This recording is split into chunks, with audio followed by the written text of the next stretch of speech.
Most people don't think twice about the little plastic fin hanging off the back of their boat until it stops showing them what's actually down there. If you are running an older Humminbird setup and you feel like you are fishing blind, this transom mount unit is usually the first thing people look at to fix that. It is a pretty straightforward piece of gear, but it does a lot of heavy lifting. When you pull it out of the box, it feels solid enough, though it is definitely built for function rather than aesthetics. It is essentially a workhorse that bridges the gap between basic depth readings and actually seeing the structure on the bottom.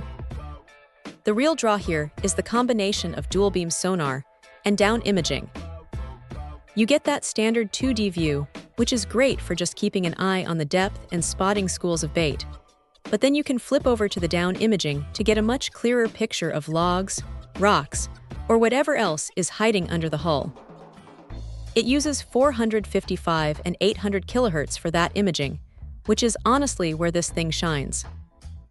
You aren't just getting a blob on a screen, you are getting a decent look at the terrain.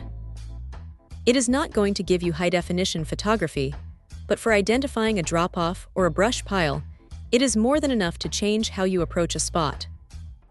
Now here is the thing about the installation.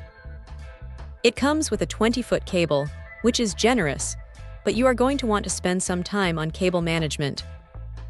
If you just let it dangle, you are going to regret it the first time you snag a line. The built-in temperature sensor is a nice touch that saves you from having to run extra wiring, which is a relief because nobody likes drilling more holes in their transom than they absolutely have to.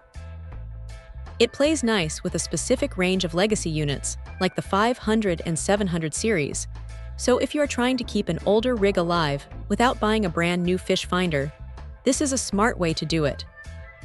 What stands out, though, is the beam width.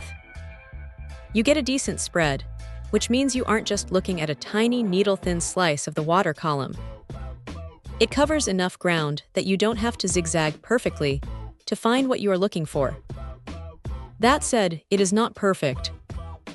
If you are pushing your boat at high speeds, you might notice some signal noise or a bit of turbulence interference, which is pretty standard for transom mounts, but it is worth keeping in mind. You really want to make sure your mounting angle is dialed in perfectly, or you will be fighting with the image quality all day. Honestly, if you are already invested in the Humminbird ecosystem and you have one of the compatible units, this is a no-brainer upgrade. It is not the flashiest piece of tech on the market, and it won't turn a bad day of fishing into a tournament win, but it gives you the information you need to stop guessing. It is reliable, it is rugged enough to handle the occasional bump, and it does exactly what it says on the box. If you're looking to get more out of your existing display without breaking the bank, this is a solid, dependable choice that just gets the job done. Check out the video description for updated price. And thank you for watching this video.